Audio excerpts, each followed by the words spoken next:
Vivi l'Umbria di oggi.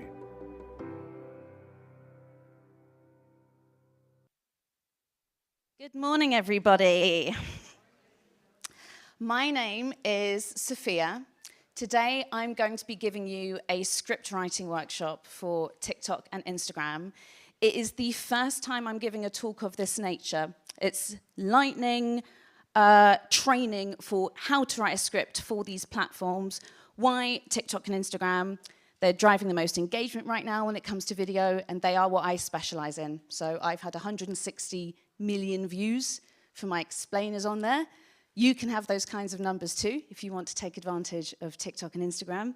And as promised, in the description for today, I'm also going to be giving you a bit of information about how I've built an AI tool to try and help this. And I've also been collecting some data for the past year that I'll be showing here for the first time. Ooh, that's me. There we go. So, if you don't know who I am, my career so far has kind of been in 3 different stages. So I was a BBC video journalist for a few years. Then I became a senior news reporter at Vice News. Did a lot of TikTok journalism there. I now very much talk about vertical video journalism because TikTok isn't the only place amplifying these kinds of short-form vertical videos right now. I left and became a freelance journalist a few months ago, 6 months ago now, and I now straddle traditional media and social media, traditional media and the world of content creation. This is not going to be a talk about why you should be on TikTok and Reels. I've been giving that talk for years. It's funny that you just saw a talk about Twitter if you were in here. I think that's like being visited by the ghost of journalism past. Today, right now, you're being visited by the ghost of journalism present, and if you stick around for the AI talk afterwards, that's going to be the ghost of journalism future. Here to come with warnings. This is a talk about catching up. We really need to catch up with the existing information environment that is out there. And to just give a bit of a perspective, while the journalism industry was very busy complaining and worrying about the state of the media, content creators were making, according to Business Insider, $250 billion.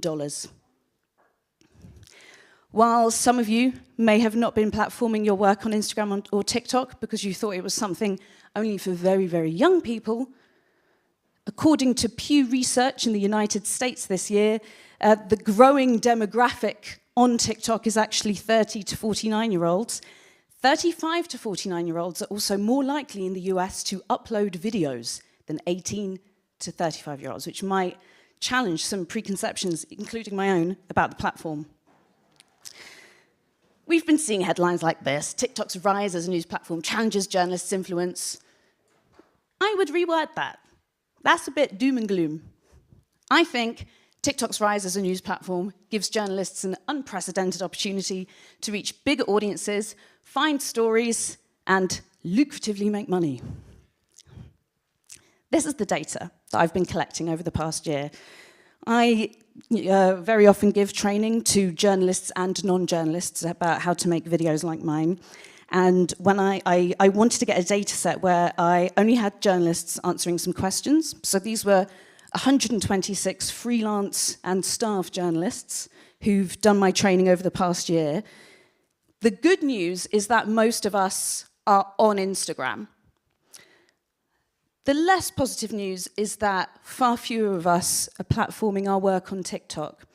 This is part of the reason why vertical video still feels a bit scary for a lot of us. I think those of us platforming our work on Instagram are not necessarily taking advantage of vertical video. We might still be uploading still images, we might be doing stories, we may not necessarily be doing the kind of video work that I'm going to help you do today.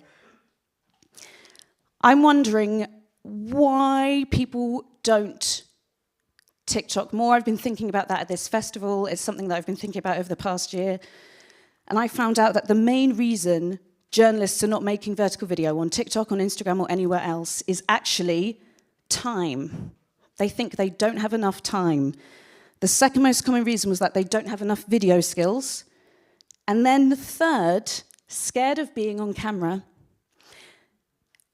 It's too much for me to go into today. There are lots of ways you can do vertical video without being on camera. Hopefully you're up for sharing your voice. But what the script writing workshop I'm about to give you is going to help two of those things. Not enough time, not enough video skills. You're going to leave here with new video skills. And the script writing process is important because it slices your editing time. It actually makes the process so much quicker, especially when you get a chance to practice it. So let's get going. Why would an idea do well on a platform like this? You've got to think of SSG. SSG isn't only my initials. SSG is save, share, generate. I've done a piece of journalism that I'm really proud of. But would somebody want to save a video that I made about it? Would somebody want to share a video that I've made about it to a friend or a relative? And would a user generate additional content out of this idea? Is this something that people are going to want to react to the point that they feel the need to comment on it? Maybe they're going to repost it. The reason we want a video to satisfy SSG is because that's how algorithmic video works. The more users engage in this way, the more likely the video is going to be amplified on the For You page and the Explore feed on Instagram. It's why we want people to do it.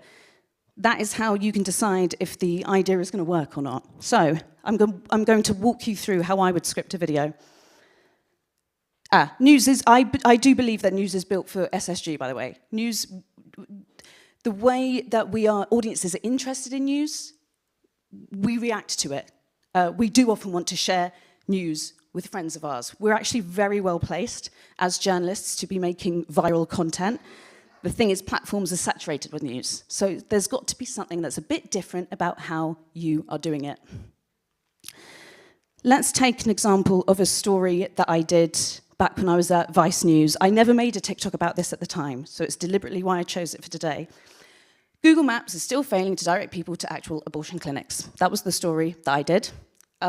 I've decided that that is something that people are going to want to react to because they're going to be angry about that. And that if they've not heard about it elsewhere, they're very likely to share it. A lot of my videos have gone viral that way. Step 2, the hook. Anyone who's done TikTok or Instagram videos before knows the hook is really important. The hook is either, generally speaking, a question or a shocking or surprising statement. It's important because a video's fate rests on those first 5 seconds. If you've not grabbed someone there, you're unlikely to keep them further. And here are some examples of hooks that have been in viral videos I've done in the past. I deliberately picked news ones for you. If you're a Welsh speaker, Argentina needs you. And every single Welsh speaker on the algorithm that day would have been like, what? They need me? These just look like normal roof tiles, right? But they weren't normal roof tiles. The question at the beginning presents that curiosity gap that keeps people watching. That's probably one of the longest hooks I've ever done in the top left, but it worked because the news that had come out yesterday in the United Kingdom was shocking, grabbing enough to get people's attention. There are some weird translations out there of Prince Harry's new book. What do people want to see if you say something like that? They want to see the weird translations. So those are a few examples of hooks that you can use. I also have 100 other hook prompts in a Notion template that I've built for people who want to do journalism like me, if there are any Notion users here. The thing I noticed when I was at Vice is that loads of our headlines were already perfect TikTok hooks. You'll notice that socially native digital outlets often write headlines that are really already lend themselves to good TikTok hooks. So you could do this. This could work for the script. However, I want to turn it into a question. So I'm, for this, going to turn it into, why is Google sending people to fake abortion clinics? That is something that I think is going to grab attention very quickly. So that is an example of how you might turn your existing news headline into a TikTok hook or into a vertical video hook. Your next step is deciding the word length. The word length is important because you're going to figure out how long your script needs to be to satisfy whatever the time limit is of the platform it's going to be on. Before you make a video, you need to know where it's going to go. Are you just going to put it on TikTok? Do you want to put it on TikTok and Instagram? Do you want to put it on TikTok, Instagram, and YouTube Shorts? If the answer is the third option, you want it to go everywhere, it can't actually be longer than 60 seconds. Otherwise, it's too long for YouTube. So this is how you can begin deciding what the length is, and as a result, the word count. How do we work out the word count? Based on the seconds. You take the number of seconds in the script, and you times it by 3. That's a rule that I learned in radio, and it works very well for vertical videos as well. I often make videos that go only on TikTok and Instagram. So I picked 90 seconds for that as my limit. That's about 270 words. You've then got to do the rest of the script. Tell the story. You already know the story. Hopefully it's an article you're very proud of, that you did lots of excellent research for. You're ready to write the rest of the script. However, there are 2 things I urge you to consider after you've done that hook. Does your script include why your audience knows you have made this in comparison to someone else? Why you? Why not some other journalist? Why not some news influencer who could take your journalism and make it viral for you? Why should you do it yourself? And what do you want to get out of this video? In marketing, they call this a call to action. Is it that you just want people to know this is your beat, this is what you do? Do you want to build a community around your reporting? Do you want them to send you tips? These are some of the things that you might want to think about. Okay, if I want this out of this video, how am I going to put something in a script? So, an example that I would think of here is, well, why have I made this? I am the journalist who wrote the story. This is my original content, and I'm going to stake that claim on these platforms. I want to have the viral video. I don't want some news influencer to aggregate it and do it themselves. What do I want to get out of this? Lots of different reasons. When I was thinking, I was like, well, I want people in Europe to know it's happening. I want to hold Google accountable. And I also want my audience to know this is a key area of reporting for me, in case they want to send me future tips or reach. So that's quite a lot. It's probably better if you have less there. But when I was thinking about why I want to make this video, that's what came to me. So when I eventually wrote this script, and this is what I did manually yesterday, I made sure quite soon, near the top, you find out who I am. So after the hook, maybe after a slightly longer introduction, post-hook, they need to know who you are. Why you? Why are you making this content? By saying I'm a journalist who reports on anti-abortion networks in Europe, anyone who comes across my video who is also interested in that is more likely than not to perhaps watch the full video because they know they can trust me. They might even follow me because they're like, oh yeah, this person might do other stuff that interests me. Have I said once, follow me? No, you do not have to. There are times where you may wish to, but you don't have to in every single video. It can feel a bit spammy. I find it feels spammy when I'm watching it. I try not to do it either.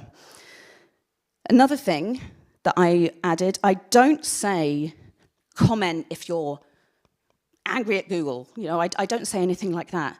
But I do make it clear in the script, Google declined to comment. That's something that's going to make users think, they did what? And probably tag Google in the comments. I haven't asked them to, but that's user behavior on platforms like vertical video. That last line especially may make them understand the seriousness of what is going on. And it may urge them to share it further because of that. Again, have I said anywhere, share this video? No. You may in other scripts need to do that. You don't always have to. Done. The easy bit. Now you just have to film it. That's not what today is about. But it really is as simple as that. If you are a journalist, you have one of the best placed professions to make video like this. You are already fabulous storytellers. It's just shifting it to a slightly different medium with some of this new video grammar, as we call it. Now, there's something else I wanted to show you, which is a bit about this. So I wanted to see if I could train a chatbot to make videos in my style. I transcribed loads of videos of mine, and they had to meet a threshold. They had to have achieved a certain number of views, so I could be assured of their sort of viral success, and I built a chatbot with them. And I wanted to show you an example of what if I took that Vice article, and instead of me manually doing it, what if I gave it to the chatbot? So the chatbot's called, oh yeah, this is what happens if you give a script to ChatGPT, by the way. Its hook is, hey, TikTok fam. That's the correct reaction. That's one of the reasons that I built Sophia. That's the chatbot's name. Sophia, because it's like a little Sophia that you can use in your back pocket. That's what Sophia looks like. When you meet Sophia, she's like, hi, give me all your text. And then you just have to give her whatever you've done. It might be your article, your research paper, whatever, and you give it to her. And she's to be treated as I would treat my own first draft. She gives you a first draft. It will be optimized with a word length. It will be optimized in my style, with the structural things and the language to go viral in the way I do. It is a first draft. You should never take what Sophia does and just sort of use it without giving it your own voice, correcting things that wouldn't suit you. So let's see how Sophia did. Wait, Google is still directing people to anti-abortion centers in Europe. That is a very good hook. It's not the hook I wrote, but it is a really good hook. And then goes on to say, I thought after Roe versus Wade, they promised to fix this in the US. And then it goes on, and Sophia doesn't understand I am the journalist who wrote the piece, because it's not clear in the Vice article copy either. That's only clear in the byline. So I would go into this and I would say, but hold on, a new investigation has found. I would edit that and I'd go, my new investigation has found. Do you see? That's how you edit the copy to make it more suitable for yourself. There are a couple of things in there that I wouldn't say, which is like here, as one doctor said, denying women impartial info can cause unnecessary distress. Not cool. I wouldn't say not cool in a TikTok script. I'm sure I've said it in other scripts, which is why they've put it here. But this is an example of if you were to program an article in, what it would give you. It also gives you an SEO-optimized caption to use with the video. I wanted to make sure there was enough time for questions. How much time do I have? Yes, brilliant. So if you are curious about anything else linked to what I've spoken about today, that QR code takes you to the chatbot, also takes you to an hour-long Skillshare course where you can learn how to not only do the script writing that I taught you about today, but you can learn how I film my videos, you can learn about the entire process. So yeah, that is how to write a script on TikTok and Instagram. Are there any questions? Have we got a roving microphone? We do.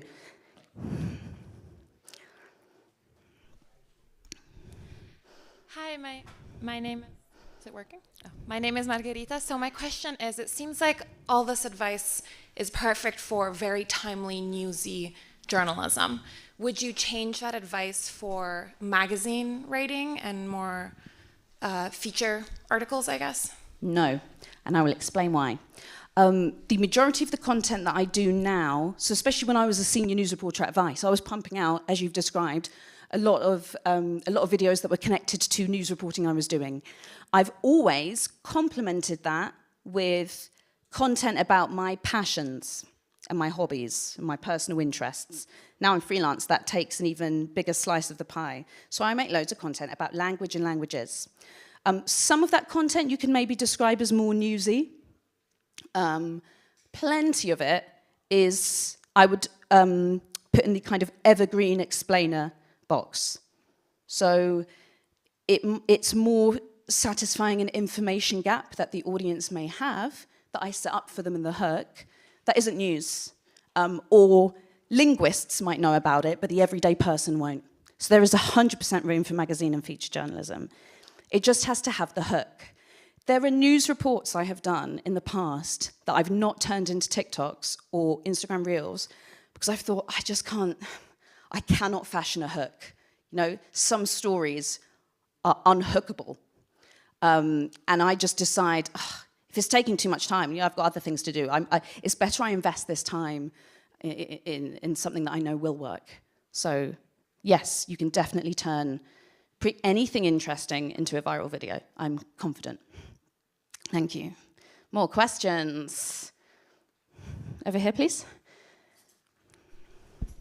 Hi. I'm sure with your trainings, you've dealt with lots of very dreary people who don't believe in what you're doing. They're contemptuous of this vision of journalism, even though that's where the audience is. And I'm wondering what strategies you've used to convince journalists, and especially newsroom leaders, that this is important and that they should be investing in this? Or would you suggest just trying to fire those people? Yeah.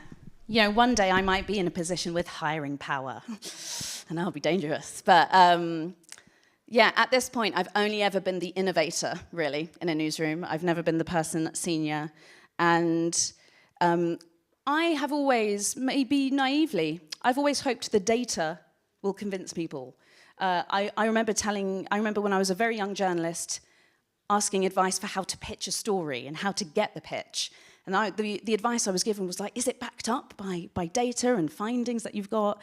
So when I started pitching news products or ideas in a newsroom, I took the same attitude. I was like, the audiences are there, as you've just said. Like, I shouldn't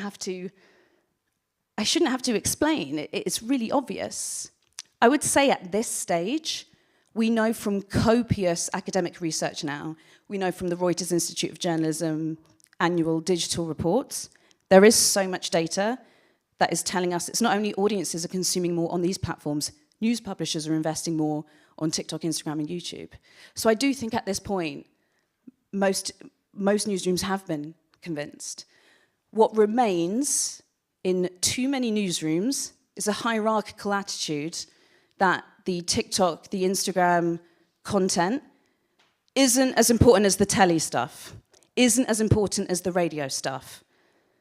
That's what has to change. And I don't know. I know that there are loads of newsrooms that do this kind of content because of my work. But they won't necessarily tell me about that. But their staff will. But the senior leaders won't. But their staff do. Which is interesting in itself, I think. You have a question here? Last one. Oh, by the way, after this, I'm going to go to a cafe and have a coffee. So if anyone has further questions, just follow me. Hi. Sorry. Come find me after. Hi, Sophia. This Hello. was a fantastic presentation. I don't think I've taken this much notes since I started attending the festival. So your AI tool, Sophia, it reminds me of what Axios, the newsletter platform that's now grown into a media company, built for smart brevity. So you see a lot of newsrooms use that AI tool to actually help them tell their stories better and shorter. So in terms of Sophia, how are you seeing the level of adoption? And have you seen any other use cases where people have used Sophia, not just for vertical videos, or maybe for like newsletter writing or other verticals? Oh, no, it's definitely been people who want to do, for now, it's definitely seemed to be people who want to do TikTok and Reels. I would say it's not only been newsrooms who want it. There are newsrooms who are interested. My number one question I'm getting is it only in English? So I'm hoping with like partnerships and investment, I can grow it in languages so that other languages and other newsrooms can benefit from it. I've had advocacy groups and charities also get in touch. The point of Sophia is that if you are really new to this and you're still a bit scared by the world of vertical video, she gives you the head start that's going to enable you to actually do it. The workflow for this kind of thing, as I showed earlier, people say they don't have the time. Like, how long do you think it actually takes me to make these videos? It's an hour. It's an hour of my day. If it's a significant research topic, that may differ. That may demand more time. In fact, sometimes the research bit is the longest bit of the process. But the minute you get this workflow nailed, it speeds up.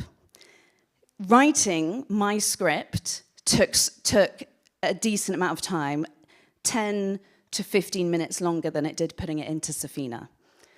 Because of my own expertise, I'm still very happy writing my own scripts. I would use Sophia if I was really struggling with something, but I'm happy doing it. Most people aren't me. Most people like me should have a bit of support. You're creative and excellent storytellers, and you maybe don't have the time in the day that you would like to do this, and that's where Sophia comes in. I would be so interested to see if people begin using it for other stuff. Even the caption, the SEO caption, I wonder if that's going to have interesting use cases. I don't know. Yeah, wait and see. Thank you so much.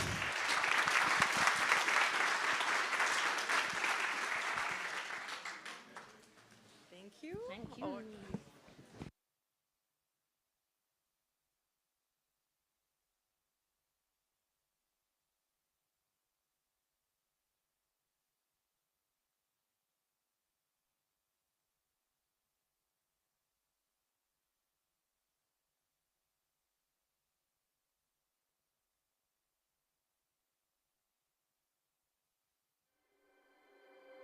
Vivi l'Umbria.